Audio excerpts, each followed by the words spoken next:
నమస్తే, welcome to Telugu రాజ్యం. ప్రస్తుతం మనతో పాటు ఉన్నారు సీనియర్ జర్నలిస్ట్ ఆనంచిని వెంకటేశ్వర్లు గారు ఉన్నారు. సార్ నమస్తే. నమస్తే. దేశవ్యాప్తంగా కూడా రాహుల్ గాంధీ ఏదైతే పీపీటీ ఇచ్చారో, ఈవీఎంల మీద పవర్ పాయింట్ ప్రెజెంటేషన్ ఇచ్చారో, ఇప్పుడు ఈవీఎంల మీదనే చర్చ, ఎన్నికల సంఘం మీదనే అనుమానాలు వ్యక్తమవుతున్న పరిస్థితి. నిజంగా బీజేపీ ఎన్నికలను ఓట్లను చోరీ చేసిందా? రాహుల్ గాంధీ కూడా అదే అంటున్నారు, ఓట్ చోరీ జరిగిందని చెప్పేసి. ఒక ఉద్యమంలా చేపట్టాలని కూడా మాట్లాడుతున్నారు. ఒక సీనియర్ జర్నలిస్ట్గా మీ అనాలిసిస్ ఏంటి సార్? సమాజంలో ప్రతిదీ కొల్యూటు, అంటే నకిలీ తయారైపోయినాయి. మోసాలు, విద్రోహాలు అన్నీ మనం చూస్తూనే ఉన్నాం. ఇప్పుడు ఈవీఎంల మీద డౌట్ వచ్చింది. డౌట్ వచ్చినప్పుడు మీరు బ్యాలెట్ పేపర్ పెట్టరాదని ఏమవుతుంది? దీని పోతే టైం పెరుగుతుంది అంతే. ఇప్పుడు ఓట్ల లెక్కింపు అనే కార్యక్రమం కొంచెం ఆలస్యం కావచ్చు, కానీ ఒక న్యాయం అయితే జరుగుతుంది కదా. ఇంతమంది డౌట్ ఎక్స్ప్రెస్ చేస్తున్న టైంలో మనకు కూడా కొన్ని అనుమానాలు గతంలో కూడా ఉన్నాయి. బీఆర్ఎస్ గవర్నమెంట్ రకరకాల ప్రయత్నాలు చేసింది గతంలో, మనం చూసాం ఇవన్నీ. అందుకని ఆ డౌట్స్ ఏదైతే ఉన్నాయో ఆ పటాపంచలు చేయాలంటే మనకు బ్యాలెట్, అమెరికా లాంటి పెద్ద పెద్ద రాజ్యాలే ఈరోజు అంత సాంకేతిక పరిజ్ఞానం ముందున్నటువంటి వాళ్ళే బ్యాలెట్ పేపర్ ఉపయోగిస్తున్నారు. మనం ఉపయోగిస్తే తప్పేముంది? డౌట్ వచ్చింది. ఒక రాహుల్ గాంధీ గారికి కాకుండా ఒక 10 మందికి వచ్చినా కూడా ప్రజాస్వామ్యానికి అయితే ఏదో జరుగుతుందని అనుమానం వచ్చినట్టే కదా. వచ్చినప్పుడు ఒప్పుకుంటే నష్టం ఏముంది? ఒప్పుకోవట్లేదు అంటేనే ఇది డెఫినెట్గా. ఇప్పుడు మనం ఇంకో సాంకేతిక పరిజ్ఞానం వైపు చూస్తే ఏఐ టెక్నాలజీ వచ్చిన తర్వాత అసలు నిజమైన మనిషి మాట్లాడుతున్నారా, అసలు ఆర్టిఫిషియల్ ఇంటెలిజెన్స్ ద్వారా తయారు చేసిన మనుషులు మాట్లాడుతున్నారా గుర్తుపట్టలేని పరిస్థితి మనకి. అంటే ఇంత టెక్నాలజీ డెవలప్ అయిపోయిన తర్వాత ఏదైనా మ్యానిపులేటెడ్ చేయొచ్చు. మన ఫోన్లో గతంలో బ్లూటూత్ ఉపయోగిస్తేనే గొప్ప అనుకునే పరిస్థితి నుంచి ఇవాళ శాటిలైట్ ఫోన్లు ఉపయోగించే పరిస్థితి మనం వచ్చాం కదా. ఒకే నెంబర్తో 2 సిమ్లు ఉపయోగించే పరిస్థితి వచ్చేసింది కదా విదేశాలలో. మన దగ్గర కూడా ఉందా అది? ఇంకా టెక్నాలజీ బయటికి తీసుకురావట్లేదు. ఇట్లా పెద్దానికి రెమెడీస్ ఉన్నట్టుగానే ఎన్నికల కమిషన్ మీదనే ఆరోపణలు వస్తున్నాయి. ఆ సరిదిద్దుకోవాల్సిన బాధ్యత ఎన్నికల కమిషన్దే డెఫినెట్గా. అందుకనే ఆ అనుమానాలు నివృత్తి చేయాల్సిన బాధ్యత ఏదైతే ఉందో అది వాళ్ళదే. పార్లమెంట్ సాక్షిగా ప్రమాణం చేసి చెప్తున్నాడు ఆయన ఒక పార్లమెంట్ సభ్యుడికి డౌట్ వచ్చింది. ఆయన ప్రతిపక్ష నాయకుడు, ఇంకా అన్ని కలిసి వస్తే కాబోయే ప్రధానమంత్రి, ఆయనకే డౌట్లు వస్తున్నాయంటే నష్టం ఏముంది ఇప్పుడు మీరు చేయడానికి? అంటే ఎప్పుడు అధికార పక్షంలో ఎవరుంటే వాళ్ళకి వంత పడతారా? ఇది ఎక్కడ అన్యాయం అండి? టీఎన్ సెషన్ వచ్చేంత వరకు కూడా ఎన్నికల కమిషన్ ఒక రబ్బర్ స్టాంప్ అన్నదే అందరికీ తెలిసిందే. ఇప్పుడు ఏముంది? ఇలా సిబిఐ, ఈడీలు కూడా గవర్నమెంట్ చెప్పిన పరిస్థితిలో ఉన్నాయి. గత ప్రభుత్వంలో, బీఆర్ఎస్ ప్రభుత్వంలో ఏ పోలీసు వాళ్ళు చెప్పండి ప్రభుత్వానికి వ్యతిరేకంగా మేము నిజమైన కేసులు పెట్టామని ఇప్పుడు చెప్పండి. తప్పుడు కేసులని ఇవాళ చెప్తున్నారు. ఇవాళ యాక్షన్ తీసుకుంటే కనీసం 10,000 మంది ఎంప్లాయీస్ బయట ఉంటారు. నెక్కడ అవుట్ అన్నట్టు మెడబడి బయటికి గెంటాల్సిన పరిస్థితి. మనమేం ఒత్తిడి చేయట్లేదు. అందుకనే అంటే సమాజంలో రాజకీయపరమైన ఒత్తిళ్లతోటి జరుగుతున్న వ్యవస్థలు నిర్వీర్యం అనేది కన్ఫామ్గా జరుగుతూనే ఉంది, తెలుస్తూనే ఉంది మనకి ప్రతి దగ్గర కూడా. ఈ వ్యవస్థ ఇక్కడ వరకైనా పరిమితం కాకుండా ప్రతి వ్యవస్థలోకి ప్రతి ఒక్కళ్ళు వాళ్ళకి అనుకూలమైనటువంటి వాళ్ళ మీదనే. అధికార పక్షంలో ఉన్నటువంటి వాళ్ళ మీద ఎందుకు దాడులు జరగవండి? ఈడీ దాడులు అంటే అధికార పక్షంలో ఉంటే ఎంత పెద్ద దొంగైనా పర్లేదా? ఇప్పుడు ఎగ్జాంపుల్ మనం చూసుకుందాం సార్. అంటే మనం ప్రతి తెలంగాణకు ఎందుకు లింక్ చేస్తున్నామంటే, ఇక్కడ బీఆర్ఎస్ గవర్నమెంట్లో ఉన్నప్పుడు బీఆర్ఎస్ నాయకుడి మీద ఒకటి మీద కేసు ఫైల్ అయిందా? తిప్పి చూపించమని. మరి ఇప్పుడు ఎందుకు దొంగలు దొరుకుతున్నారు? అప్పుడు కూడా ఇవే స్కాములు అప్పటి నుంచి జరుగుతున్నాయి కదా. ఇప్పుడు దర్యాప్తు చేస్తున్న పోలీసు అధికారులు అప్పుడు కూడా ఉన్నోళ్ళేగా. టెలిఫోన్ స్కామ్ చేశారు, అప్పుడు కూడా వీళ్ళు ఉన్నోళ్ళేగా. వీళ్ళకి తెలవదా ఇవన్నీ? అదేంటంటే అధికారంలో ఉన్న పార్టీకి మడుగులు ఒత్తడం అన్నది అధికారులకు అలవాటండి. స్వచ్ఛమైన అధికారులను చూపించమని చెప్పండి. దేశం మొత్తం మీద ఒక 100 మంది ఉంటారేమో నిజాయితీగా పనిచేసేవాళ్ళు, మిగతా వాళ్ళందరూ ఒత్తిడితో పనిచేసేవాళ్ళే. అందుకని రాహుల్ గాంధీ తీసుకున్న స్టెప్ మంచిదే. ఆయన దాని మీద నిజంగా చెప్పినట్టుగానే డెఫినెట్గా దాని మీద పోరాటం జరగాల్సిందే. బ్యాలెట్ పేపర్ వ్యవస్థను తీసుకొస్తే నష్టం ఏంటనే విషయంలో అవలోకనం చేసుకోవాల్సిన బాధ్యత ఎన్నికల కమిషన్ది. అంటే ఆంధ్రప్రదేశ్లో కూడా ఓట్లు చోరీ జరిగిందన్నట్టు కూడా మాట్లాడుతున్నారు. నిజంగా ఏపీలో కూడా ఈవీఎం ట్యాంపరింగ్ జరిగిందా? లేదండి. ఇది విషయానికి వచ్చేటప్పటికి మనం ఒకటి మాట్లాడాల్సింది ఏంటంటే, ఏపీలో అరాచకం చేశారు. అరాచకం చేసినప్పుడు అంతే ఉంటుంది. ఇక్కడ బీఆర్ఎస్లో అరాచకం చేసినప్పుడు మరి ఇక్కడ కూడా అదే స్థాయిలో వ్యతిరేకత ఉంది ప్రభుత్వం మీద. మరి ఇక్కడ 64 సీట్లు ఎందుకు బయటపడ్డది? ఇక్కడ చూసిన తర్వాతనే తెలంగాణ ప్రజల ధైర్యం చూసిన తర్వాతనే ఆంధ్రప్రదేశ్ ప్రజలు కూడా అనుకున్నారు మనం ఓడించవచ్చు అని చెప్పి. అందుకని ఏ కాన్స్టిట్యున్సీలోనూ వాళ్ళ అరాచకాలే వాళ్ళకి అడ్డం పడ్డాయి ఇవాళ. అంతే తప్ప అరాచకాలు చేపట్టే ఎవరు అరాచకాలు చేపట్టే? సొంత బాబాయిని చంపుకున్నారు. ఒక దళితుడిని అయితే పాపం కార్లో ట్రాన్స్పోర్ట్లో పెట్టి పంపించినట్టు పంపించేశారు, ప్యాక్ చేసేసి. అరే ఎక్కడ అరాచకాలు చేయలేదు చెప్పండి? సుధపూసల వీళ్ళు ఏమన్నా లేకుంటే ఏ ఫీల్డ్లో అరాచకాలు చేయలేదు? తిరుపతి లడ్డు అంటే అందరికి ప్రేమ అండి. న్యాచురల్గా తిరుపతి మన సంవత్సరానికి ఒకసారి వెళ్ళొచ్చినా కూడా ఎవరైనా మనకు కలిసి తిరుపతి వెళ్ళొచ్చామంటే ఫస్ట్ ప్రసాదం ఏంటండి అని అడుగుతారు. దేనికి అడగరు? మీరు చూడండి, ఏ టెంపుల్కి వెళ్ళినా ప్రసాదం అడగరు కానీ తిరుపతి వెళ్తే ప్రసాదం అడుగుతారు. ఆ ప్రసాదంలో కూడా మీ దరిద్రం పాడగాను మీరేందో చూపిస్తారు. ఆ నెయ్యి గురించి ఇంకా నడుస్తూనే ఉండే టాపిక్స్ అన్నీ కూడా. అక్కడ అరాచకం అంటే మనం చూడాల్సింది ఏంటంటే అరాచకం వేరండి, ఎన్నికల కమిషన్ చేసే విషయాల మీద ఉన్నటువంటి డౌట్స్ వేరు. వాళ్ళకి డౌట్లు ఉన్నాయి, ఇప్పుడే కూడా చెబుతున్నారండి డౌట్లు ఉన్నాయి కదా. మీరు ఏమైనా అరాచకాలు ఏమైనా తక్కువ ఉన్నాయా? రోజా గారు కానీ మిగతా వాళ్ళు కానీ మాట్లాడే విషయాన్ని చూసుకుంటే డెఫినెట్గా ఏపీలో ఒకవేళ జరుగుండుంటే అనే కోణంలో ఆలోచిస్తే ప్రజారాజ్యం పార్టీకి సంబంధించి ప్రజారాజ్యం అంటున్నారు వైఎస్ఆర్సీపీ జనసేనకి ఆ 20కి 21 సీట్లు ఎందుకు వచ్చినాయంటే అతను అడ్జస్ట్మెంట్ అయ్యాడు. కానీ 100 డేట్ స్ట్రైట్ ట్రేక్ ఎట్లా వస్తుంది అన్నట్టు కూడా చర్చ. డెఫినెట్గా అండి. ఇప్పుడు వాళ్ళకి అంతకుముందు వాళ్ళకి రాలేదా? మరి అంతకుముందు కూడా జరిగినట్టేనా? అంతకుముందు వైఎస్ఆర్సీపీకి వచ్చినాయి కదా. అది జగన్ గారికి ఏమైపోయిందంటే ఆయన వ్యక్తిగత కక్షల దృష్టిలో రాజకీయాన్ని తీసుకెళ్ళాడు. అది తప్పది. ఇప్పుడు కూడా నువ్వు చంద్రబాబు నాయుడు మీద కక్ష తీర్చుకోవడానికి కానీ ముఖ్యమంత్రి చేసింది ప్రజలు, మా రాష్ట్రాన్ని బాగు చేస్తామని తీసుకొచ్చారు. అంటే ఆయన ప్రధాన్ని 3 రాష్ట్రాలు ఎందుకు పట్టుకొచ్చాడంటే ఆయన స్వతంత్ర రాష్ట్ర ప్రతిపత్తి ఏదైతే ఉందో, ప్రత్యేక హోదా ఉందో అది మాట్లాడతారేమని చెప్పేసి 3 రాష్ట్రాల రాజధాని అన్నాడు. 3 రాజధానుల విషయాలలో ఎక్కడైనా ప్రపంచంలో ఉన్నాయా 3 రాజధానులు? ఇది ఏంటంటే వాళ్ళు రాజకీయ పరమైనటువంటి లొసుగులు కప్పుపుచ్చుకోవడానికి డ్రామాలు చేశారండి వీళ్ళంతా. మనం కూడా ఇక్కడ కూడా చూస్తూనే ఉన్నాం, రోజుకు ఒక అబద్ధం చూస్తుంటాం. అసలు కట్టిన 3 ఏళ్లకే కాళేశ్వరం కూలిపోతే హరీష్ రావు గారు ప్రజెంటేషన్ చేసేస్తూ అది ఎందుకు మాట్లాడడం? మరి 3 ఏళ్ల పిల్లర్స్ కూలిపోతే ఎక్కడన్నా? ఏదైనా ఒక అవినీతి అక్రమాలు పెరిగిపోయినప్పుడు వీళ్ళు డోరేసుకుని మాట్లాడడం మొదలుపెట్టారండి. దీనికి ఏం చేస్తారంటే వాళ్ళకి వంత పాడినటువంటి నాయకులు ఎవరైతే ఉంటారో ఆయా పార్టీ నాయకులు, మా నాయకుడు చెప్పింది కరెక్ట్ అంటారు మూర్ఖంగా. ఇవాళ కేసీఆర్ తెలంగాణ ద్రోహే కాదా? డెఫినెట్ ద్రోహే. నీకు మంచిగా తెలంగాణను తీసుకొచ్చేసి నీ చేతుల్లో పెడితే నువ్వు చేయాల్సింది ఇదే, చేసేది ఇదే. తెలంగాణ బాబు కదండి. ఒకప్పుడు బాబునే అనుకున్నారు. ఆయన ఏ మాట నిలబెట్టుకోలే. దళితుని ముఖ్యమంత్రి చేస్తాడు, చేశాడా? ఇట్లా వరుసగా పెట్టి చెప్తే రేపు దాకా ఇదే సరిపోద్దు అంటే ఆయన చేసినాయి. ఎక్కడికైనా వెళ్తే వాగ్దానాలు ఇయటం, ఆయన 100 కోట్లు ఇస్తున్నావు, 1000 కోట్లు ఇస్తున్నావు, ఇదే మాట. నువ్వు దిగజారిన పనులన్నీ కనిపిస్తూనే ఉండే. టెలిఫోన్ స్కామ్ చేస్తావు, సిగ్గని పీట్లే. నువ్వు గట్టిన 3 ఏళ్ళకి అది ఓడిపోయి అప్పుడేం చెప్పిండు? కాళేశ్వరం కోసం నేను అది చేసిన ఇది చేసిన అని చెప్పి 100 బాట్లాడు. కుక్కగానే పోయి బండి ఫామ్ హౌస్లో. కరెక్టేనా? అది నాయకుడైనటువంటి ఒకటి ఉండాలండి లక్షణం ఎప్పుడైనా సరే. ఆ రోజు చెప్పా, ఈ రోజు చెప్పా, దాంట్లో కొడుకు కొంచెం నయం అంటే అతను కూడా అబద్ధాల కోరు, అది వేరే విషయం అనుకోండి. ఎట్లా అంటే రేస్ కోర్సులో 55 కోట్లు ఏమని చెప్పానని నేను చెప్పాడు. ఇప్పటికి అదే మాట మీద ఉన్నాడు. తప్పదు, అదంతా రికార్డెడ్ కాబట్టి. అట్లా కేసీఆర్ కూడా ఒప్పుకోవాలా. ఇప్పటికైనా వాళ్ళు అహంకారంతో ప్రజలు మమ్మల్ని ఓడించి తప్పు చేశారని అహంకారమైన మాటలు మానేసేసి మా పొరపాట్లు జరిగినాయి, మేము సరిదిద్దుకుంటాము, భవిష్యత్తులో ఆ పొరపాట్లు చేయమంటేనే క్షమిస్తారు. లేదంటే ఇంకో 25 ఏళ్ళైనా రాదు, బీఆర్ఎస్ రాదు. వాళ్ళు క్షమించే పరిస్థితులు లేరు. ఎందుకంటే మళ్ళీ వస్తారు రేపు అందరు ఫోన్లు వింటారు కదా సార్, అందరు టెలిఫోన్లు వింటారు, ఇక భార్యాభర్తల ఫోన్లు వింటారు, ఇక ప్రతి ఇంటి కోటి పెడతారు ట్యాపింగ్. ఇక డెఫినెట్గా చెప్తున్నామండి, మళ్ళీ బీఆర్ఎస్ వచ్చిందంటే ఇక మన బతికుడే ఉండదు, ఇక పక్క రాష్ట్రాలకు వెళ్ళి బతకటమే. ఇక ఇప్పుడు రాష్ట్ర వ్యాప్తంగా రాహుల్ గాంధీ డిమాండ్ ఏంటంటే ఓవరాల్గా దీని మీద మాకు అనుమానాలు ఉన్నాయి, ఖచ్చితంగా ఏంటంటే ఒకే ఇంట్లో ఒకే పేరు మీద 240 ఓట్లు అంట, 4 ఉంటారు కానీ వాళ్ళ పేర్ల మీదనే 240 ఓట్లు వచ్చాయన్నట్టు కూడా వార్తలు వచ్చిన పరిస్థితి. డెఫినెట్గా సార్. ఏమండి, మనం చేసే డిమాండ్ గతంలో కూడా మనం ఒకసారి చెప్పాము, ఇప్పుడు చెప్పే డిమాండ్ ఏంటంటే సార్, మీరు ఆధార్ కార్డు బ్యాంక్ ఉంది సార్, పాన్ కార్డు ఆధార్ కార్డుకి బ్యాంక్ అకౌంట్ లింక్ చేస్తారా లేదా? మరి ఓటర్ కార్డు కూడా లింక్ చేయరాదండి? ఓటర్ కార్డు కూడా ఆధార్ కార్డు లింక్ చేయరాదండి? ప్రతి ఒక్కళ్ళకైతే ఆధార్ కార్డు ఉంది కదా. ఇప్పుడు ఆధార్ కార్డు ఉంటేనే మనం బెనిఫిట్స్ ఇచ్చేది. ఆధార్ కార్డుకి లింక్ చేయండి. ఓకే, ఆధార్ కార్డుకి ఓటర్ కార్డుని లింక్ చేస్తే అప్పుడు అసలు బతుకులన్నీ బయటకు వచ్చేస్తాయి కదా. అసలు ఎవరిని డౌట్ పడక్కర్లే, పెట్టేసి ఒక పని చేయండి. మీరు బ్యాలెట్ పేపర్లలో అది ఎవరికి ఇస్తారో ఎవరికి చెప్పక్కర్లే, ఎవరు వచ్చినప్పుడు వాళ్ళకి చించేసి వాళ్ళకి ఇచ్చేసేయచ్చు. ఆ బ్యాలెట్ పేపర్ లింక్ కూడా దాని లింక్ పెట్టండి. వాళ్ళు ఎవరు కొట్టేస్తారో సంబంధం లేదు. అంటే ఎన్ని బ్యాలెట్ పేపర్లు తెగినాయి అన్న విషయం తెలవాలి కదా. తెలంగాణలోనండి రెండోసారి బీఆర్ఎస్ గెలవడానికి కారణం ఏంటంటే అసలు ఉన్న ఓట్లు ఎన్ని, పోలేని ఓట్లు ఎన్ని చూస్తే తెలిసిపోయా మనకి. ప్రతి దగ్గర అన్ని దగ్గర ఎక్కువగా, అది ఎట్లా వస్తాయి, ఎక్కువ ఎట్లా వస్తాయి? రెండోసారి జరిగిన దాంట్లో డెఫినెట్గా దాంట్లో కోర్టు కేసులు వేసారు. న్యాయ వ్యవస్థ మీద మనకు ఉన్నటువంటి ఇది వాళ్ళకున్నటువంటి విషయాలు వేరు, వాయిదాలు తీసుకోవటాల దగ్గర నుంచి అన్నీ ఉంటాయి కాబట్టి ఎప్పుడైతే సత్వర న్యాయం ఇలాంటి విషయాల మీద with in the time limit ఎప్పుడు ఫిరాయింపు చట్టాన్ని 3 నెలలు అమలు చేయాలని చెప్పి స్పీకర్ గారికి ఆర్డర్ ఇచ్చారు. బాగానే ఉంది. అదే 3 నెలలు మీరు పెట్టండి. ఎవరు తప్పు చేసాడో పెట్టేస్తే తెలిసిపోయా. కేసులకు కూడా లిమిటేషన్ పెట్టండి.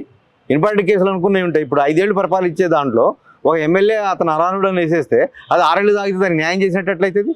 దానికి 5 నెలలే కట్ ఆఫ్ పెట్టండి. 5 నెలలు నువ్వు ఏదో ప్రూవ్ చేసుకోమని చెప్పండి. ఇప్పుడు బీజేపీ వాళ్ళు ఏం చెప్తారంటే రాహుల్ గాంధీ గెలిస్తేనేమో ఈవీఎం ట్యాంపరింగ్ జరగలేదు, ఓడిపోతేనేమో ఈవీఎం ట్యాంపరింగ్ జరిగింది, ఇదేనా అన్నట్టు మాట్లాడుతున్నారు. అధికార పక్షంలో ఉన్న వాళ్ళు ఏదైనా మాట్లాడతారండి. ఇప్పుడు ఒక పాయింట్ బయటకు వచ్చింది మంచిగా. ఇప్పుడు పాయింట్ ఏముందంటే ఈవీఎంల పైన అనుమానాలు ఉన్నాయి. ఈవీఎంల పైన కూడా మనకి చాలా ఇష్యూస్, మనకి చాలా మంది డిమాన్స్ట్రేషన్ చేసి కూడా చెప్తున్నారు ట్యాంపరింగ్ చేసే అవకాశం ఉందని. దాన్ని ఎన్నికల కమిషన్ ఎందుకు రివ్యూ చేయదు? బీజేపీ వాళ్ళు ఎందుకు రివ్యూ చేసుకోరు? ఒక అపవాదం వచ్చిందండి, ఒక అపవాదే అనుకోండి. అది మీరు ప్రూవ్ చేయరాదండి?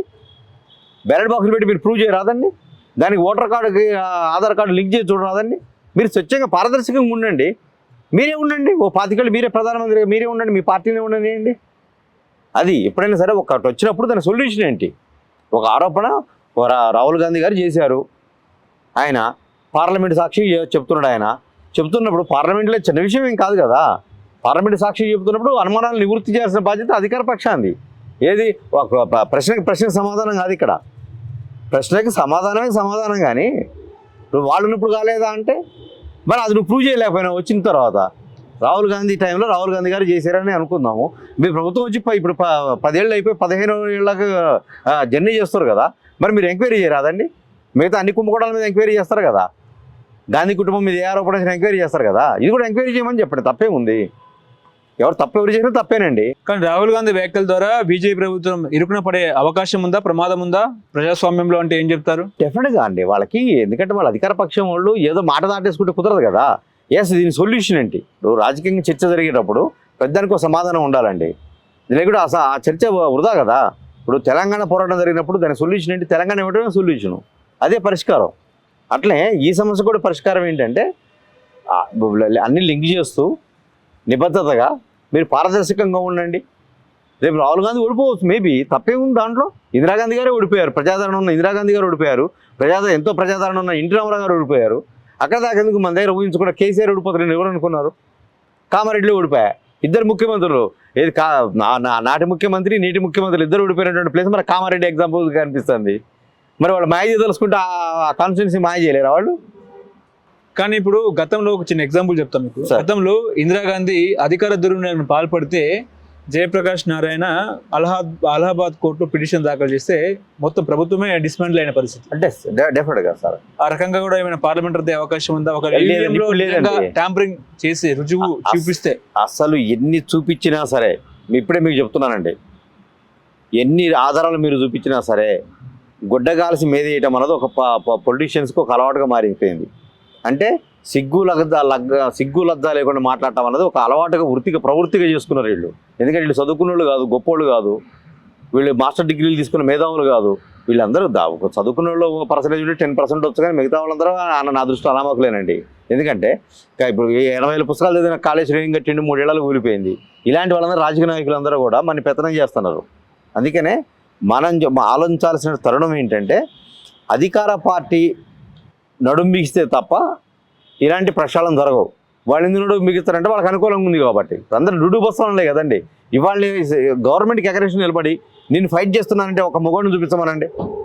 భారతదేశ వ్యాప్తంగా ఇంతకుముందు టీఎన్ శేషన్ గారు ఎన్నికల కమిషనర్ అంటే ఏంటో చూపించాడు. ఒక రాష్ట్రపతి ఎలా ఉండాలో మనకి అబ్దుల్ కలాం గారు చూపించారు. ఇట్లా మనం లెక్కేసుకుంటే పోతే ప్రతి వ్యవస్థలో కనిపిస్తారు కదా. ప్రధానమంత్రి ఎట్లుండాలో పివి నరసింహరావు గారు చూపించారు, మన్మోహన్ సింగ్ గారు చూపించారు. మరి ఇందిరాగాంధీ గారికి మన్మోహన్ సింగ్ గారిని లంక పెట్టకూడదు కదా. అక్కడ మన్మోహన్ సింగ్ ఒక ఆర్థికవేత్త, ఆయన టైంలో ఆయన హత్య రాజకీయాలు ఇవన్నీ ఆయన ప్రోత్సహించేవాడు కాదు. పివి నరసింహరావు ఒక మంచి నిపుణుడు, ఆయన ఆర్థిక పరంగా ఆలోచన నిపుణుడు, నేర్చుకునేవాడు అప్పుడు ఆ వయసులో కూడా. అంత గొప్ప నాయకులు మనం చూసాం. వీళ్ళు ఇప్పుడు ఆ పివి నరసింహరావు గారు గాంధీ మహాత్ముడు లాంటి వాడు వచ్చినా కూడా ఇలా గుడ్డగాసి మీద వేయగలుగుతారు వీళ్ళు. నువ్వేం చేసినావు అప్పుడు నువ్వు అడ్జస్ట్మెంట్ చేసినావు, ఇప్పటికే చాలా చూస్తున్నాం మనం. అందుకనే మీరు స్వతంత్ర పోరాటంలో చేసినటువంటి వాళ్ళని కూడా వీళ్ళు తప్పట్టగలుగుతారు. గాడ్సేని అలా అభిమానించే పరిస్థితికి వచ్చారు కదండి. గాడ్సేని ఈరోజు చేసే పరిస్థితికి వచ్చారు కదా. అది ఎందుకంటే గాంధీ కంటే గాడ్సే చాలా గొప్పడనే పరిస్థితికి వచ్చారు. వీళ్ళు ఎలా మాట్లాడబట్టే గాంధీ గారిని ఆ విధంగా హత్య చేయబడబట్టే వీళ్ళు ఇన్నేళ్ళు పట్టింది మళ్ళీ అధికారంలో రావడానికి. వీళ్ళు ఇదే తప్పులు మళ్ళీ చేయొద్దు. ఏ పొరపాటు జరిగి సరిదిద్దుకోండి. కానీ మీరు అధికార బలంతో మీరు చేస్తే రేపు సేమ్ ఇంకా అంటే మీరు ఆంధ్రప్రదేశ్ దానికి ఉదాహరణ తీసుకోవచ్చు. తెలంగాణ ఒక ఉదాహరణ. తెలంగాణలో ప్రతీకార రాజకీయాలు లేవు. రేవంత్ రెడ్డి క్షమించి వదిలేస్తున్నాడు. సరే, దాని రాజకీయపరమైన కోణాలు వందుండొచ్చు. అదే ఆంధ్రప్రదేశ్లో చూడండి, ప్రతి ఒక్కళ్ళు జైలు ఊతాలు లెక్క పెడతారు కదా. పోసాని కృష్ణమురళి దగ్గర నుంచి ఆ రోజు ఇష్టారాజ్యంగా మాట్లాడిన ప్రతి ఒక్కళ్ళు వెళ్తారు కదా. అక్కడే అన్యాయంగా కేసులు పెట్టడంలే. కేసులు పెట్టే ఏ మీద కేసు పెట్టారని జగన్ గారిని చెప్పానంటే బయటకు వచ్చి మనం వీడియోలు పెట్టి చూపిస్తాం. మనం చూపించాక అందరూ ఇప్పుడు యాక్టివ్గా ఉన్నారు సోషల్ మీడియాలో. జగన్ ఇట్లా మాట్లాడితే అంటే ఇంకొక వేసేస్తారు. రోజే ఏడిస్తే ఏందమ్మా నువ్వు మాట్లాడలేదమ్మా అని వేసేస్తారు వెంటనే. అందుకనే ప్రభుత్వాలు ఎప్పుడూ కూడా నిస్వార్థంగా పనిచేస్తే ప్రజాస్వామ్యం చాలా రోజులు ఉంటుందండి. లేకుంటే ఏమవుద్దంటే రౌడీల పాలు. మనం చూసాంగా లాస్ట్ 10 ఏళ్ల పాటు ఎవరు రాజ్యం వెళ్ళారంటే పెరిగి ప్రజాస్వామ్యమే తెలంగాణలో ఉంది. ఎవరన్నా మాట్లాడిచ్చారా? మాట్లాడినటువంటి జర్నలిస్టు ప్రతి ఒక్కరికి 1783 మంది మీద నువ్వు 40,000 కేసులు పెడితే నీ దరిద్రం పాడుగాను. నిన్ను ఇవాళ మేము ఎట్లా చూస్తాం? మరి నువ్వేమైనా మంచి పనులు చేసినావా? చెప్పుకోవడం చేసినావని చెప్తారు కదా. మరి స్కాములు తీస్తే ఎందుకు మాట్లాడరు? మరి అవన్నీ రాజకీయపరమైన కూడా. అలా కూలిపోతే కాళేశ్వరం కూలిపోతే దాని మీద కమిషన్ వేస్తే ఆ సిగ్గులేని నాయకులందరూ ఏం మాట్లాడుతున్నారు ఇప్పుడు? ఇది రాజకీయ కమిషన్ అంట. నువ్వు కూడా అంటే నేనేగా ఏదైనా అంటారు. ఇక ఇప్పుడు అది నిస్వార్థంగా జరిగిన ఇదే దాంట్లో టార్గెట్ చేస్తూ పిన్ టు పిన్ చెప్పారు ఏం జరిగిందో. అది నిజం కూడా. నీ ఇష్టరాజ్యం నువ్వు చేసిన రోజులు చేసావు, నువ్వు ఇప్పుడు తప్పుకుంటున్నావు సిగ్గు లేకుండా. నాయకుడు అనేవాడు తప్పు జరిగినా సరే నిలబడి ఉండాలండి. అది ఆ విషయం ఇందిరాగాంధీ గారి దగ్గర ఉంది. ఎందుకు ఆలోచించండి. ఇందా మీరు చెప్పినట్టుగా ఎమర్జెన్సీ పెట్టింది కదా, ఎమర్జెన్సీ తప్పు అని చెప్పి తర్వాత తను మాట్లాడటం జరిగింది కదా. అదే ధైర్యం అంటే నాయకురాలకు కానీ నాయకుడికి కానీ ఉండాల్సిన ధైర్యం ఏంటంటే తప్పు జరిగితే ఒప్పుకునే ధైర్యం ఉండాలి వీళ్ళకి. ఈ చోట సన్నాసాలకు ఎవడుకుందండి? అది ధైర్యం అంటే ఒక రాజశేఖర రెడ్డి విశ్వసనీయతకు ఒక ప్రతీక కనిపించాడు. ఇట్లా మనం చాలా నాయకులు మనం తీసుకోవచ్చు. ఇంత మంచి మంచి లీడర్స్ ఉన్నటువంటి దాంట్లో ఇలాంటి వెదలోడు ఉంటారు, బట్టబాజగాళ్ళు ఉంటారు. తప్పదు మనకి. ఇప్పుడు తెలంగాణ విషయానికి వస్తే తెలంగాణలో బీఆర్ఎస్ పార్టీ మాజీ ఎమ్మెల్యే గువ్వల బాలరాజు రేపు మాపు బీజేపీ తీర్థం పుచ్చుకునే అవకాశం ఉన్నట్టు కూడా ఆయనే క్లియర్ కట్గా చెప్పారు. అదేవిధంగా బీజేపీ రాష్ట్ర అధ్యక్షులు రామచంద్రరావు కూడా చెప్పడం జరిగింది. ఇంకా 5 ఎమ్మెల్యేలు 5 ఎమ్మెల్సీలు టచ్లో ఉన్నట్టు కూడా ఆయన చెప్తున్నారు. అసలు ఏమైంది బీఆర్ఎస్ పార్టీకి? ఏమైంది? ఎందుకు వాళ్ళు బీజేపీలోకి వెళ్తున్నారు? మరి బీజేపీ సెకండ్ ప్లేస్లోకి వచ్చే అవకాశం ఉందా? అసలు ఏం జరుగుతుందంటే ఏం చెప్తారు? అంటే క్లియర్గా ఒకటైతే రాష్ట్ర ప్రజలకు అర్థమైంది ఏంటంటే ప్రభుత్వం చాలా బాగా చేశాడు, ఇదేదో ప్రతిపక్షాలు ఆరోపిస్తున్నాయి, కొంతమంది మనలాంటి జర్నలిస్టులు ఎవరో మాట్లాడుతున్నారని ఫస్ట్ అనుకున్నారు. గొర్రెల విషయం వస్తే 1000 కోట్ల స్కామ్ అని బయటకు వచ్చింది. అక్కడ దాకా ఎందుకండి? ఏసీబీలో ఎసెట్స్ కేసుల్లో దొరికే ప్రతి ఒక్క వెధవ దగ్గర 200 కోట్లు 300 కోట్లు 500 కోట్లు 1000 కోట్లు అంటే ఒక మురళీధర్ అనే ఒక ఈఎన్సీ పనిచేసినటువంటి క్యాండిడేట్ దగ్గరే అన్ని కోట్లు దొరికితే, బాలకృష్ణ అనేవాడి దగ్గర అన్ని కోట్లు దొరికితే, ఈ రాజకీయ నాయకులు అంటే దాన్ని ఏమంటారు గడ్డి మేయటానికి వచ్చినటువంటి ఈ విధవాల దగ్గర 200 కోట్లు ఉంటాయి అనుకున్నారు మీరు? మనకు అది కావాలా? ఇది నమ్మారు ప్రజలు నమ్మటంతో పాటు ఏమవుతుందంటే ఈ పార్టీ వ్యక్తిగత అవసరాలను తాకట్టు పెడతారన్న విషయం స్పష్టంగా అర్థమైందండి. కవిత ఉన్నప్పుడు ఓపెన్ సీక్రెట్ బయలు చేశారు బీజేపీ వాళ్ళే. సో మా దగ్గరకు వచ్చి మాట్లాడారండి అని చెప్పారు. ఇంత క్లియర్గా మాట్లాడారని అవతల చెప్పినప్పుడు వీళ్ళకి వాయిస్ లేదు. అంటే ఏదో ఒక రోజు వీళ్ళు మెర్జి కావాల్సిందే. ఇప్పుడు కేసీఆర్ని జైలు వేస్తాడు, కాంగ్రెస్ పార్టీలో దీన్ని మెర్జి చేస్తారండి. గుర్తుపెట్టుకోండి. కేసీఆర్ని రేవంత్ రెడ్డికి సీరియస్గా ఉండి లోపల పడేసి ఉంచుదాం అంటే కథ నెక్స్ట్ డేకి వెళ్ళిపోయి సోనియా గాంధీ కాడ మీద పడిపోయి ఇదే కేసీఆర్ మేము మెర్జి చేస్తున్నాం పార్టీని అంటాడు. అంటే వీళ్ళకి కావాల్సింది ఏంటంటే వీళ్ళకి నియంత్రణ ఇప్పుడు భయస్తులండి. వీళ్ళంత పిరికోళ్ళు లేడు, అధికారం లేకుండా బయట రమ్మనండి. రేవంత్ రెడ్డి గారు ఒక మాట చెప్పాడు, అలాగా ఏది మన లా కూడా తీసుకొడతానంటు సార్, అట్ట కొడతారు వీళ్ళని. వీళ్ళంత భయస్తులు. ఇంకా సామాన్య మానవుడు వీళ్ళకంటే చాలా బలవంతుడు సార్.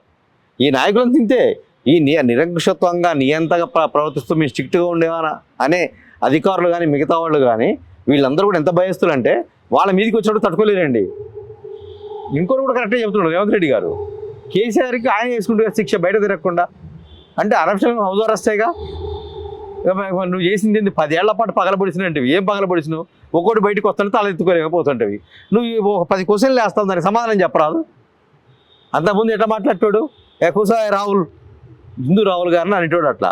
అంటే నీకు అంత ముట్టె పొగరు పెరిగిపోయింది. తెలంగాణ చెప్తున్నానండి, ఇంత తలపొగరు పెరిగిపోయింది అన్నట్టు ఒక్కొక్కళ్ళకి అప్పట్లో. అట్లా అవమానించేవాళ్ళు కదా. మరి ఇప్పుడు మాట్లాడమే నువ్వు కట్టించిన అని చెప్తున్నటువంటి కాళేశ్వరం ప్రాజెక్టు 3 ఏళ్లకు గులిపోద్దా? సిగ్గుసేర ఉన్నాడు టీఆర్ఎస్ నాయకుడు ఎవడన్నా బీఆర్ఎస్ నాయకుడు ఎవడన్నా మాట్లాడతారా? ఇక అన్ని మూసుకొని కూర్చోవాలా? ఏంటంటే పవర్ పాయింట్ ప్రజెంటేషన్ అంటే అగ్గిపెట్టి దొరకనే ఓ బాంబర్ చెబుతాడు. కథలు చెబుతారు వీళ్ళంతా. ఎన్ని రోజులు మోసం చేస్తారు వీళ్ళు ప్రజల్ని? అంటే వీళ్ళు మోసం చేయడం వాళ్ళ వృత్తి అండి, అబద్ధాలు చెప్పడం వాళ్ళ ప్రవృత్తి. లేచిన దగ్గర నుంచి అబద్ధాలు ఆడటమే.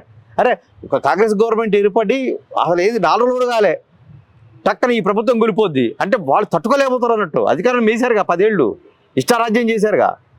సిగ్గు శరం లేకుండా ఆమె లిక్కర్ స్కామ్లు ఇరుక్కుంటుంది, వీళ్ళే సంప్రదిస్తుంటారు. లిక్కర్ స్కామ్లో చేసినందుకు ఎమ్మటే బహిష్కరిస్తున్నా అని అనాలా? తెలంగాణ ఆడకూతురు ఎప్పుడన్నా లిక్కర్ బిజినెస్ చేశారా? ఆవేశం వస్తే మనం బ్లాస్ట్ అయితే ఎట్లుంటుందంటే జర్నలిస్టులు అసలు బయటికి రారు వీళ్ళు. వాళ్ళకి కాంగ్రెస్ నాయకులు కౌంటర్ చేయట్లేదు, వాళ్ళకి చేతగాట్లేదు. నేను డైరెక్ట్గా చెప్తున్నా, కాంగ్రెస్ వాళ్ళకి చేతగాట్లేదు కౌంటర్ చేయటం. కౌంటర్ చేస్తే ఎట్లుండాలంటే, నువ్వు కౌంటర్ ప్రెస్ మీట్ ఎందుకు 4 పెట్టావు? 11కి పవర్ ప్రజెంట్ స్టార్ట్ చేస్తే కాళేశ్వరం ప్రాజెక్ట్ దగ్గర నుంచి లైవ్ పెట్టాలా? గవర్నమెంట్ కాంగ్రెస్ గవర్నమెంటేనే లైవ్ పెట్టి ఎట్లా గురించి బుద్ధి ఉందని మాట్లాడాలి. ఒక్కొక్కరితోటి మాట్లాడించాలి. 100 మంది మేధావులను తీసుకెళ్ళి అక్కడే సెమినార్ కండక్ట్ చేయాలా? నువ్వు అసలు ఎక్కడైతే కాళేశ్వరం గురిపింది అక్కడ ఒక సెమినార్ కండక్ట్ చేయరాదు? బస్సులను బయటకు వస్తాయి కదా. గొర్రెల స్కామ్ జరిగింది, డాక్యుమెంట్ బయట పెట్టరాదు? అంటే తలసాని శ్రీనివాస్ యాదవ్ తెలవకుండానే గొర్రెల స్కామ్ జరిగిందంట 1000 కోట్లు. వాళ్ళ సెక్రటరీ అరెస్ట్ అయ్యారు. మరి తలసాని శ్రీనివాస్ యాదవ్ని ఎప్పుడు అరెస్ట్ చేస్తారు? వీళ్ళందరినీ అంటే ఇది ఏమైనా లోపాయకార ఒప్పందం ఉందా? ఇది కూడా కాంగ్రెస్ గవర్నమెంట్ మీద ప్రజలకి డౌట్స్ వస్తున్నాయి. ఇప్పటికైనా అరెస్ట్ చేయాలి కదా. అంటే అదే కేటీఆర్ ప్లేస్లో మనం ఉంటే అరెస్ట్ చేస్తారా లేదా? 55 కోట్లు ఇస్తే వీరు కూడుకుంటారు. ఎవడబ్బ సొమ్ము అది? తెలంగాణ సొమ్ము అది. ఇవాళ మాట్లాడుతుంటే అందరూ మాట్లాడతారు. 55 కోట్లు నువ్వు నీ ఇష్ట రాజ్యాంగం ఇస్తాంటే ఊరుకుంటారా? అదేమన్నా వాళ్ళ అమ్మ సొమ్మ, ఏమన్నా లై సొమ్మ, వాళ్ళ సొంత సొమ్మ ఇచ్చింది? తెలంగాణ సొమ్ము అండి అది. నీ ఇష్ట రాజ్యాంగం నువ్వు ఇస్తే ఎట్లా ఊరుకుంటారు? ఇప్పుడు వచ్చిన ప్రభుత్వం కూడా భయపడుతుంది. దేనికి భయపడతారు వాళ్ళు? ఏమన్నా లోపాకార ఒప్పందం ఉందేమో బీఆర్ఎస్ నాయకులతోటి. ఇమీడియట్గా సిట్ వేయమని చెప్పండి. కాళేశ్వరం ప్రాజెక్టు మీద సిట్ వేయాలా? ఎవడైతే ఏమని ఉంటాడో వాడిని లోపటేయాలి. ఎందుకు వేరు వాడిని? వాడు ఎవడన్నా కానివ్వండి, ఎవడైతే ఏంది 1,30,000 కోట్ల ప్రాజెక్టు కొంపల గురించిన తర్వాత 100 మాట్లాడతారు వీళ్ళు. ఇవాళంటే బీఆర్ఎస్ వాళ్ళు మాట్లాడతారు, అక్కడ నీళ్లు వదిలిపెట్టొచ్చట అంటారు. వదిలిపెడితే మిగతా ఇంకా 2-3 గుళ్ళు అనుకోండి. అట్లా ఆ గ్రామాలన్నీ ఏం కావాలా? ఆ ప్రజలంతా ఏం కావాలా? అంటే మూర్ఖులంతా తయారయ్యారండి ఒక దగ్గర. రాష్ట్రాన్ని సర్వనాశనం చేసి భ్రష్టు పట్టించి ఈ లోపాకార ఒప్పందాలను చేస్తారు ఈ సన్నాసులంతా. ఈ సన్నాసులకి ఢిల్లీలో ఉన్నటువంటి మిగతా సన్నాసులు చేస్తారు. వాళ్ళ తెలియదు టెలిఫోన్ స్కామే జరిగేది. ట్యాపింగ్ జరుగుతుంది, పట్టుకోవద్దండి. ఎట్లా చేస్తున్నావు అడగొద్దా? ఏమంటే మనందరం నగదు ఇట్లమా? నువ్వు మా ఫోన్ ట్యాప్ చేస్తావు, మాకు వినిపిస్తావు, మమ్మల్ని అరెస్ట్ చేసి మాకు వినిపిస్తారు, మాకు తెలియదు ట్యాపింగ్ చేస్తారని చెప్పి. చౌట సన్నాసులు అప్పుడున్న ఐపీఎస్ ఆఫీసర్లు ఒక వెధవులు ఉంటారు అన్నట్టు వీళ్ళంతా డూడు బసవనం. వీళ్ళు ప్రజలకు సేవ చేయడానికి రాలే, రాజకీయ నాయకులకు సేవ చేయడానికి వాళ్ళ కాళ్ళు పట్టుకోవడానికి వచ్చారు ఈ బడ్డు వెధవులంతా. చెప్తుంటే కడుపు గాలిపోతుంది ఒక్కొక్కళ్ళ గురించి. ఒక్కొక్కరు కాళ్ళు పట్టుకుంటున్నా. ఏం పట్టిందిరా మీకు? ఆ డబ్బులు ఆ జీతాలు ఎవరు ఇస్తారు? అసలుకి ప్రజలు ఇస్తారు. ప్రజల గట్ట పన్నుల నుంచి జీతాలు వస్తాయి. నువ్వు పోయి బుద్ధి సిగ్గుసరం లేకుండా పోయి ముఖ్యమంత్రి కాళ్ళను మంత్రుల కాళ్ళు పట్టుకుంటారా మీరు? అసలు వీళ్ళకి బుద్ధి ఉంది అసలు వీళ్ళకి? అంటే ఇట్లా అసలు కాళ్ళు ఎందుకు పట్టుకోవాలి? అసలు మీకు మంచి జాబులు ఇచ్చే మీకు ప్రజలు మీరు చదువుకున్న దానికి మీకు ప్రజలు మంచిగా పనులు కడతాండే, మంచి జీతాలు ఇస్తాండే. 1,00,000, 1,50,000, 2 లక్షలు, 3 లక్షలు శాలరీస్ వస్తాండే జీతాలు. వీళ్ళకి ఏం పుట్టిందో వాళ్ళ కాళ్ళు పట్టుకుంటారు. ఆ బడ్డు బైరవుల కాళ్ళు పడి అది కూడా. అదే నువ్వు మహాత్మా గాంధీ కాళ్ళు పట్టుకున్నావా? లేకుంటే ఇంకా గొప్ప నాయకుల కాళ్ళు పట్టుకున్నావా? నిరసన మండే కాళ్ళు, లేకుంటే మన అంబేద్కర్ గారి కాళ్ళు పట్టుకున్నావా? అంటే అది కాదుగా. ఈ చోట సన్నాసులు స్కాములు ఇరుక్కున్న విధవాల కాళ్ళు పట్టుకొని మీకు ఇదే ముద్ర బాబు. అసలు రాష్ట్రంలో అధికారులు చూస్తుంటే బాధ అనిపిస్తుంది. మొన్న కూడా ఎవరో రేవంత్ గారి కాళ్ళు పట్టుకోపోతుంటే ఆయన ఆఫ్ చేశాడు. అది కరెక్టేనా? అది కలెక్టర్ అసలు అంత అవసరం వీళ్ళకి? కలెక్టర్ ఇప్పుడు కలెక్టరేనండి, అతను ఐఏఎస్ ఆఫీసరు. అతని మీద కొన్ని కోట్లు ఖర్చు పెడితే అతను అవుతాడు, ఒక వైద్యుడు అవుతాడు. వీళ్ళ మీద ప్రభుత్వం మన ప్రజాధనం ఖర్చు పెడితే వాళ్ళు అవుతారండి. వాళ్ళందరూ ప్రజలకు సేవ చేయాలా? అది ఎంత మంచి వృత్తి ప్రజలకి, అది ఎంత మంచి అవకాశం అండి. ఒక కలెక్టర్ అట్లా కూర్చుంటే పనులు దొరుకుతుంటాయండి. కొంతమంది ఐఏఎస్ ఆఫీసర్లు ఉంటారు, రోడ్డు మీద తిరుగుతుంటారు పాపం. ఒక జాయింట్ కలెక్టర్ గారు అయితే వాళ్ళ ఆవిడని తీసుకెళ్ళిపోయి గవర్నమెంట్ హాస్పిటల్లో డెలివరీ చేయించాడు పాపం. ఇది అంటే వాళ్ళందరూ ఆదర్శం అండి. పాఠశాలలకు వెళ్ళాలా, కూర్చోవాలా, గవర్నమెంట్ స్కూల్స్కి వెళ్ళాలా, కూర్చోవాలా, ఆశ్రమ పాఠశాలలో నిద్రపోవాలా. మరి అక్కడ ఎట్లుంటాయి అన్నది అధికారుల డ్యూటీ అది. అంటే నీ పని 4-5 కాగానే నీ పని నువ్వు చెక్కేసుకొని పోయి ఈ బట్ట బతకాల కాళ్ళు పట్టుకోవడానికి పోయేది. వాళ్ళు ప్రజలకు సేవ చేస్తూ ఉంటారండి ప్రజల గుండెల్లో. ఆనంద్ వెంకటేశ్వర గారు, ఇప్పుడు తెలంగాణలో ఫోన్ ట్యాపింగ్ వ్యవహారము నిన్న బండి సంజయ్ ఏమో విచారణకు వెళ్ళారు. ఆయన ఏమంటున్నారంటే సిబిఐకి ఇవ్వాలని కూడా ఆయన వర్షన్ వినిపించారు. ఏం చెప్తారు? ఇది రాజకీయపరమైన కోణం అని. మళ్ళీ సిబిఐ అంటే ఇప్పుడు లిక్కర్ స్కామ్లో కవితను అరెస్ట్ చేయడానికి ఎందుకని రోజులు పట్టింది? ఆధారాలతో సహా మీ దగ్గర ఉన్నాయి కదా, అన్ని బయటకు ఇచ్చినాం కదా, అన్నీ వచ్చినాయి కదా. ఆమె ఇంకా సిగ్గుశరం లేకుండా ఆవిడ గారు మళ్ళీ ప్రెస్కి ఇవ్వటం, లిక్కర్ స్కామ్లో నా గురించి రాస్తే మీకు పరువు నష్టం దావా వేస్తాం ఇవన్నీ. అంటే అంత అవకాశం ఎందుకు ఇచ్చారు? ఆమె చూపిస్తుంటుంది, సెల్ ఫోన్లు తీసుకొని బయట చూపిస్తుంటుంది, ఏదో నా సెల్ ఫోన్లన్నీ ఇస్తున్నాను, ఏదో పెద్ద డ్రామా చేస్తున్నట్టుగా. అవన్నీ బీజేపీ ప్రభుత్వం తెలంగాణలో 3వ స్థానంలో ఉండడానికి కారణం ఏంటంటే వాళ్ళ స్వయంకృతాపరాధం అండి. వాళ్ళు గినుక కేసీఆర్ మీద వచ్చిన ఆరోపణలనే ఇదే ప్రెస్ క్లబ్లో ఇదే ఇక్కడ మనం మాట్లాడుకున్నప్పుడు ఎంతోమంది మేధావులు పవర్ ప్రజెంట్ చేసినప్పుడు కాళేశ్వరం ప్రాజెక్టు మీద నువ్వు ఎందుకు కమిషన్ వేయలేకపోయినావు? నువ్వు కేంద్ర ప్రభుత్వంలో ఉన్నావు కదా. ఎస్, టెలిఫోన్ స్కామ్ తీసుకుందాం. ఇవాళ బండి సంజయ్ గారు మాట్లాడుతున్నారు, వ్యక్తిగతంగా ఆయన మంచివాడు, అది వేరే విషయాలు, అది పక్కన పెడదాం. బండి సంజయ్ ఫోన్ దగ్గర 3 నెంబర్లు పెడితే దాంట్లో ఒకటి అమిత్ షా గారిది. అంటే అమిత్ షా అప్పటికి కేంద్రంలో ఒక కీలకమైన పదవిలో ఉన్న వ్యక్తి. అంటే వీళ్ళ ఫోన్లు ట్యాప్ జరుగుతుంది, వీళ్ళు పట్టించుకోలేనటువంటి దాంట్లో ఉన్నారా అంటే కాదు. ఒక డ్రామా చేద్దాం అనుకున్నారు, వర్కౌట్ కాలే. డెఫినెట్గా ఇవాళ బండి సంజయ్ గారు దీన్ని సిబిఐకి ఇస్తే ఎంతమందిని అరెస్ట్ చేస్తాడు? దీంట్లో ఉన్న కీ పర్సన్ అరెస్ట్ చేయగలిగే ధైర్యం ఉందా?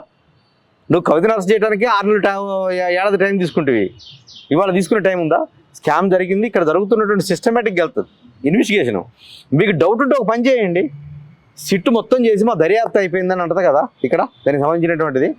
అప్పుడు నువ్వు ఒక పని చేయి, దీని లింకులు వచ్చి మళ్ళీ ఈడీకి దొరుకుతాయి. ఎందుకంటే దీంట్లో డబ్బులు లావాదేవీలు కూడా జరిగింది కాబట్టి నువ్వు ఈడీని వేసి నువ్వు ప్రత్యేకంగా చేసి దాంట్లో తీసుకెళ్ళి లోపటే ఈ విధవల్ని, ఈ టెలిఫోన్ స్కామ్ ఎవరైతే చేశారో ట్యాపింగ్ చేసిన విధవల్ని తీసుకెళ్ళి లోపటే ఇచ్చే అవకాశం నీకు ఇంకోటి ఉంది కదా. నువ్వు ఈడీతో కేసు పెట్టచ్చు. ఇప్పుడు కాళేశ్వరం మీద పెట్టినట్టు ఈడీ ఎక్కడైనా ఇన్వాల్వ్ అవుతుంది కదా, విదేశీ నిధులు మారితే. మరి మారిన ప్రతి దాంట్లో నువ్వు వచ్చేస్తున్నావు కదా. నువ్వు వచ్చినప్పుడు దీంట్లో కూడా జరిగింది కదా టెలిఫోన్ స్కామ్ అనగానే. ఓన్లీ టెలిఫోన్ ఇంటాం కాదండి, వీళ్ళు టెలిఫోన్ పేరుతోటి ఎన్ని వందల కోట్లు కలెక్ట్ చేశారు, ఈ డబ్బులు ఎక్కడికి తరలించారు? బ్యూటీ పార్లర్ నడిపే ఒక ఆవిడ విదేశాల్లో బుర్జ్ ఖలీఫా, ఇక చెప్పాలి డాక్యుమెంట్ బయటికి తీయాలి. ఇక్కడ చూస్తే ఒక పెద్ద హోటల్ ఉంటుంది, వాళ్ళ ఆఫీస్ దగ్గరలోనే ఒక పెద్ద హోటలు. మరి ఆ హోటల్ అమ్మకానికి ఇప్పుడు ఎందుకు పెట్టారో, మరి అప్పుడు ఎందుకు పెట్టలేదు? ఏం లేదు సార్, అధికారం రాగానే 100 కోట్లు 1000 కోట్లు ఉన్నటువంటి దాని మీద కన్నేస్తారు, చీపు కొట్టేస్తారు, కీలకదం దుకాణం. ఇది వీళ్ళ ప్లానింగ్. ఇప్పుడు తెలంగాణలో ఫిరాయింపుల ఎమ్మెల్యేల పరిస్థితి ఏంటి? నమస్తే సార్.